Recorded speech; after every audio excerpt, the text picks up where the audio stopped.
Ce tas de terre à 40 $ réduit votre facture de chauffage de 90%. Pour toujours. Pourquoi ne l'utilise-t-on pas? Pendant des milliers d'années, les humains ont enfoui leur maison dans la terre, puis l'industrie du chauffage et de la climatisation nous l'a fait oublier. 6 maisons, 6 pays, un secret bien gardé que l'industrie du bâtiment espère désespérément que vous ne découvrirez jamais. La maison numéro 4 a enfreint toutes les règles que défendent les manuels, et les factures d'énergie le prouvent sans le moindre doute. Regardez votre dernière facture d'électricité, puis comparez-la avec celle d'il y a 5 ans. Vous remarquez quelque chose qui grimpe? Gaz, pétrole, propane, chaque courbe ne cesse de grimper. Les tarifs ont bondi de 30 à 60% depuis 2020. L'industrie propose une seule réponse: acheter une pompe à chaleur plus puissante, installer un thermostat plus intelligent, envelopper les murs d'une mousse plus épaisse. Ajoutez encore des panneaux solaires sur un toit qui fuit déjà, mais la facture mensuelle continue de grimper sans relâche. En été, c'est encore pire. La canicule frappe, la climatisation tourne toute la nuit, le compteur s'emballe. Les personnes âgées suffoquent dans des appartements étouffants parce que le réseau ne suit plus. Les coupures de courant s'enchaînent au Texas, en Californie, en Espagne. Les fils sont vieux, la demande est nouvelle. Personne ne le répare. Pendant ce temps, ton crédit a dévoré ton salaire. L'entrepreneur demande 14 000 $ pour un nouveau système de climatisation, puis la compagnie d'assurance augmente la prime. Le fournisseur augmente encore le tarif. Chaque mois, vous payez davantage pour une boîte mal construite qui laisse fuir la température. Ce n'est pas un échec personnel, c'est ainsi que c'est conçu. Les maisons modernes ne sont que de fines enveloppes posées sur une dalle de béton. Exposées au soleil de juillet et au vent de janvier, elles laissent fuir la chaleur comme un manteau déchiré. Et on appelle ça du progrès. Oubliez les fenêtres à triple vitrage et les thermostats connectés. Une solution oubliée anéantit ses factures. Moins cher que n'importe quelle pompe à chaleur, 2 mètres sous vos pieds, en ce moment même, le sol maintient une température constante toute l'année. Dans la majeure partie du monde, elle reste entre 12 et 14 degrés Celsius. Cela correspond à environ 55 degrés Fahrenheit. Peu lui importe que ce soit janvier ou août. Il ignore le vortex polaire comme le dôme de chaleur. À 2 mètres de profondeur, la température ne bouge presque pas. Les géologues l'ont mesuré il y a un siècle. Les agriculteurs le savaient bien avant eux. Voilà une batterie thermique gratuite. Plus grande que n'importe quelle batterie lithium Mural. Plus ancienne que n'importe quel réseau électrique. Il repose sous chaque maison jamais construite, complètement ignorée. Enterrez plutôt une maison dans cette batterie. Il se passe quelque chose de presque magique. Les murs cessent de lutter contre les intempéries. Le sol reste à 13 degrés, sans y toucher. En hiver, tu ne fais monter la température intérieure que de 55 à 20. Presque aucune énergie n'est nécessaire. En été, la terre puise doucement la chaleur de la pièce. Sans compresseur, sans réfrigérant, sans pièce mobile. Les humains l'ont compris il y a des milliers d'années. Les Anasazi ont creusé leurs habitations troglodytes dans la roche du Nouveau-Mexique. Elles restaient fraîches malgré les étés brutaux du désert. Les fermiers islandais ont empilé de la tourbe sur leur toit pendant 8 siècles. Aujourd'hui encore, dans le Shaanxi, des villageois chinois habitent des yaodong, ces maisons troglodytes creusées au fond d'antiques sols de l'os. Certaines ont 400 ans, sont toujours habitées, et leurs propriétaires ne dépensent presque rien pour les chauffer. Les cités souterraines turques comme Derinkuyu abritaient autrefois des dizaines de milliers de personnes, à 20 étages sous la surface. Puits d'aération, réserves, écuries, cuisine, tout soigneusement taillé dans la roche volcanique tendre, il y a 2000 ans, construite sans la moindre machine, sans un seul kilowatt d'électricité du réseau, et pourtant, elle surpasse encore les constructions modernes d'aujourd'hui. Puis le pétrole est devenu bon marché, la climatisation est devenue bon marché, l'industrie du bâtiment a découvert que les murs fins se vendent plus vite que les murs épais. Le code du bâtiment s'est aligné sur le minimum légal le moins coûteux et s'est arrêté là. Une réponse plus simple existe déjà. L'industrie du bâtiment ne veut pas que vous sachiez à quel point l'alternative est simple. Une astuce physique puissante venue de la Terre. 6 architectes modernes l'ont prouvé. Dans les déserts, les Alpes, le Pays de Galles, l'Outback australien et le Midwest américain. 6 maisons, 6 climats, une réponse géniale. Et la maison numéro 1 coûte en fait moins cher qu'une voiture d'occasion.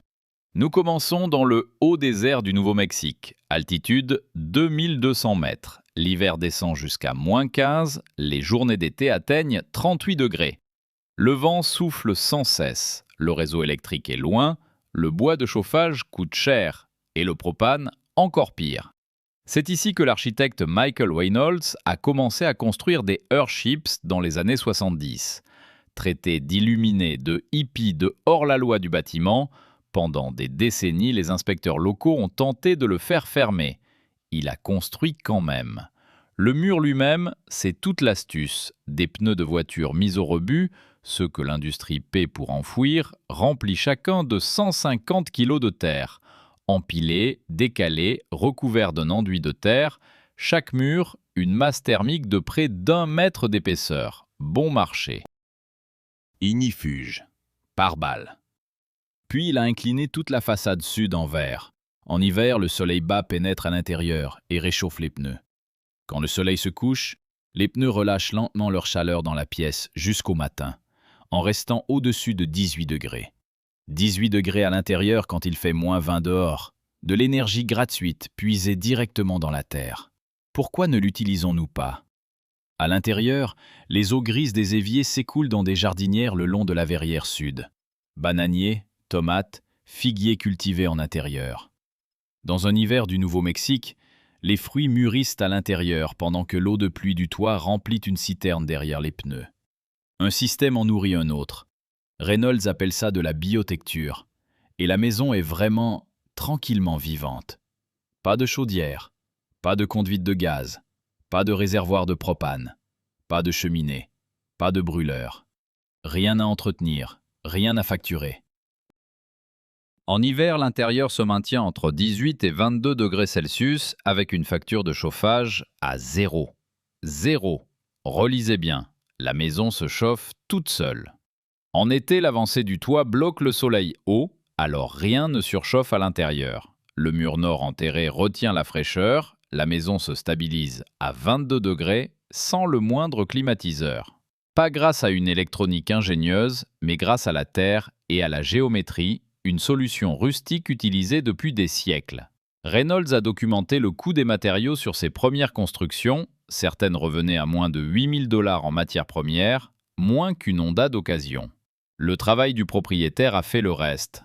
L'industrie disait que c'était impossible, le thermomètre, lui, n'était pas d'accord. Aujourd'hui, on trouve des Earthships dans plus de 40 pays et la communauté de Taos est habitée depuis des décennies. Les factures viennent des habitants eux-mêmes, pas des brochures, et ces factures, vérifiées dans les boîtes aux lettres, sont proches de 0. La maison numéro 2 se cache sous une colline suisse, invisible depuis toutes les routes. Pourquoi n'utilisons-nous pas ce concept? Traverser l'Atlantique jusqu'aux Alpes, jusqu'à un petit village appelé Vals, prairies escarpées, hiver enneigé. Des lois d'urbanisme très strictes. Les Suisses ne voulaient pas qu'une nouvelle maison moderne vienne défigurer la vue sacrée de la montagne. Alors, un architecte néerlandais et son équipe ont taillé une ouverture dans la colline et y ont glissé une maison.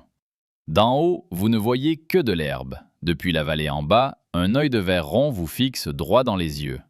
Une façade unique et incurvée en triple vitrage plonge son regard le long de la pente, tel un hublot serti dans le sol.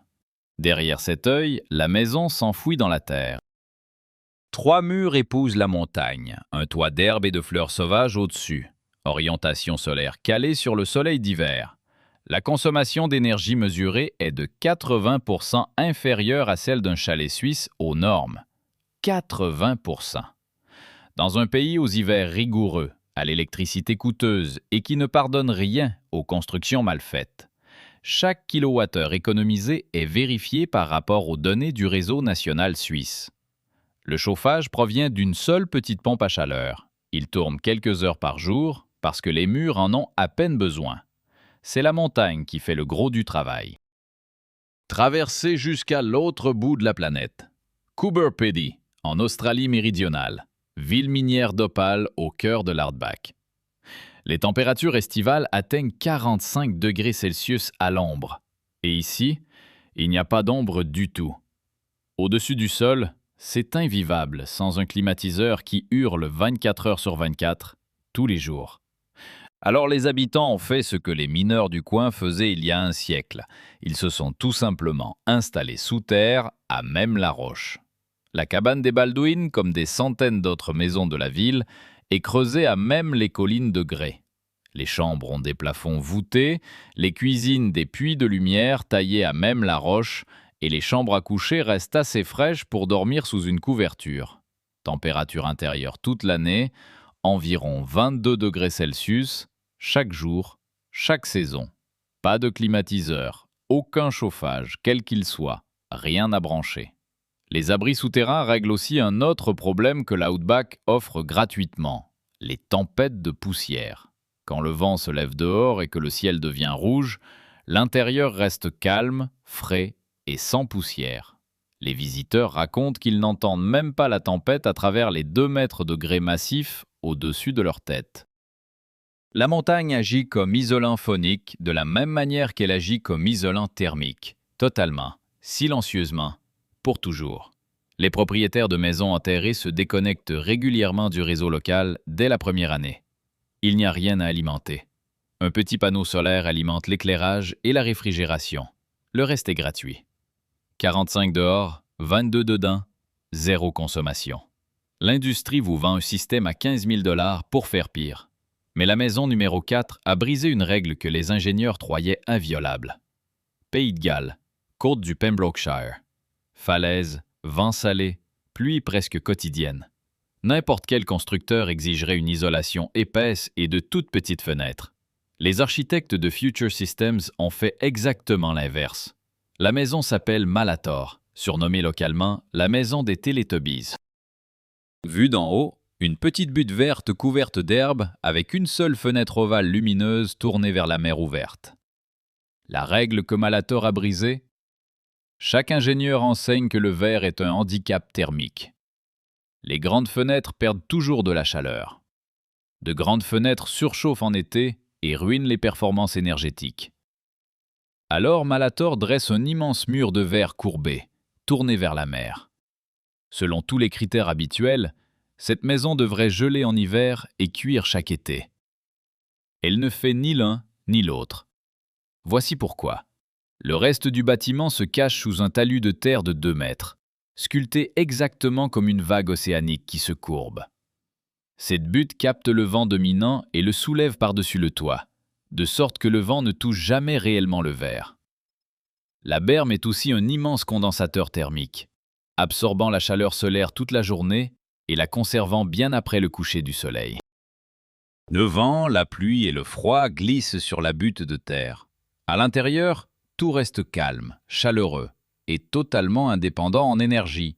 Les pertes de chaleur mesurées se sont établies à environ 90% en dessous du minimum imposé par la réglementation pour cette région. 90% de moins. Et la maison paraît ouverte, baignée de soleil, connectée à l'océan. Tout le contraire d'une grotte sombre. Pourquoi les architectes traditionnels rejettent-ils encore cette approche brillante? Parce qu'elle ne convient tout simplement pas à leur logiciel. Les modèles énergétiques standards des bâtiments supposent des murs plats, des fenêtres classiques et aucun contact avec la terre dans leurs calculs. Montrez-leur un design Malator et le logiciel hurle que c'est impossible. Alors l'industrie fait semblant que ça l'est vraiment. Pendant ce temps, cette maison est là depuis la fin des années 90, ne consommant presque rien pour chauffer, sans jamais surchauffer une seule fois. C'est devenu un cas d'étude dans les universités européennes, pourtant l'industrie dominante continue délibérément d'en ignorer les leçons. Simple, mais puissant. La Terre a fait tout le gros du travail, l'architecte n'a fait que donner une forme à cette énergie. La maison numéro 5 transforme votre sous-sol ordinaire en une véritable centrale électrique souterraine, fonctionnant discrètement toute l'année. Missouri, la ferme familiale des Cordell. Rien d'extraordinaire à cet endroit, des terres agricoles vallonnées, des étés humides et chaque hiver de terribles tempêtes de verglas. Le genre de climat où une maison américaine ordinaire engloutit une fortune en propane et en climatisation centrale. Ils l'ont construite semi-enterrée. Une coque en béton, une membrane étanche, 1,5 m de terre riche déposée par-dessus. La façade avant s'étend en large baie vitrée orientée plein sud. Un standard du mouvement des maisons enterrées qui a discrètement connu son essor dans les années 80. Puis, le gaz naturel bon marché est arrivé et a discrètement enterré tout le mouvement sous des décennies de construction grand public gaspilleuse. Puis, ils ont ajouté une dernière touche. Une boucle géothermique peu profonde enfouie directement sous le béton de l'allée de la famille. Pas un puits profond et coûteux, juste des tuyaux qui passent dans le même sol chaud où la maison est déjà posée. Cette boucle alimente une petite pompe à chaleur. La pompe ne fait presque rien, la maison est déjà à moitié confortable. Le rendement de la pompe atteint environ 6 unités de chaleur restituées pour chaque unité d'électricité consommée. Une chaudière à gaz classique offre moins de 1 pour 1. Pourquoi n'utilise-t-on pas déjà cette technologie partout? Combinée à une modeste installation solaire sur le toit, la maison des Cordell produit un surplus d'électricité pendant la majeure partie de l'année. Leur facture d'électricité est souvent négative. Le fournisseur leur envoie en réalité un chèque de crédit chaque mois. Une maison individuelle située dans le Missouri qui signe des chèques dans le mauvais sens, vérifié par les données publiques de facturation nette. Passons à la maison numéro 6. Retour à Valls en Suisse, cette fois pour la version luxe auditée que réservent les clients fortunés. La Villa Valls est une propriété locative creusée dans la même pente alpine que la maison numéro 2, mais poussée encore plus loin.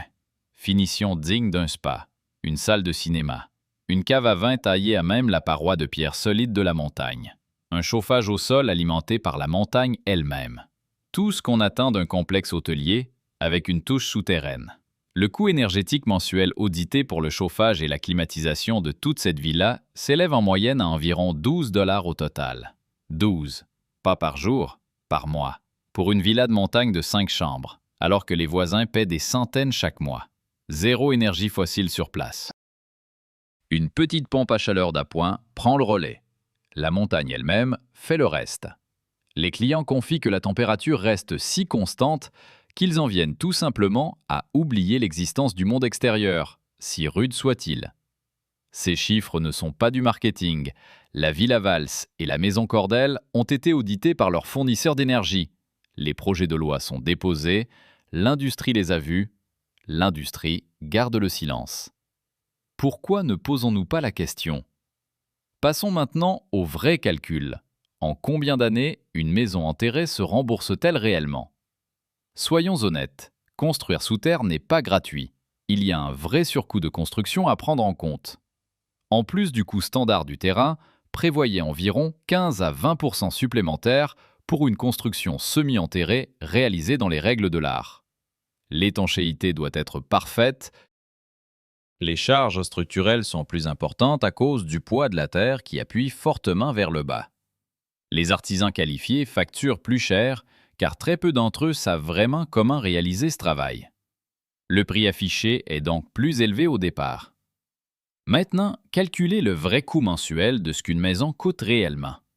Un ménage américain typique dépense entre 180 et 400 $ par mois en chauffage, climatisation et électricité. Dans les climats chauds et secs, la facture d'été atteint à elle seule 600. Les hivers froids du Nord dépassent 700. Réduisez cela de 90%, ou même seulement 70. Les économies se situent entre 150 et 350 $ par mois. Mois après mois, aussi longtemps que vous êtes propriétaire de la maison. De l'argent gratuit, pur et simple, dès le jour de la signature. Prenons un cas concret. Une famille du Vermont a construit une maison semi-enterrée de 3 chambres en 2022. Les travaux de terrassement et le gros œuvre se sont élevés à 360 000 $, environ 40 000 de plus que la médiane locale. Leur toute première année complète d'utilisation a affiché des coûts de chauffage et de climatisation de seulement 140 $ au total. Leurs voisins, dans une maison classique de la même taille, ont payé 2 700 cette année-là pour le propane et l'électricité.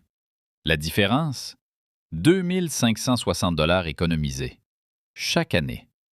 Maintenant, faites le calcul du retour sur investissement sur ce surcoût de construction. Sur une prime de construction moyenne de 40 à 60 000 $, l'amortissement se situe entre 6 et 9 ans. Pas 30 ans, pas 15, 6 à 9. Après la 9e année, tout est de l'argent pur dans votre poche. Et ces maisons ne s'effondrent pas. Le mélange béton-terre a une durée de vie documentée de plus de 50 ans. Pas de bardeaux à remplacer, pas de bardage à repeindre, pas de compresseur de climatisation à changer tous les 12 ans environ. Fini les peintures extérieures chaque été. La terre est votre toit et la terre n'a pas besoin de garantie.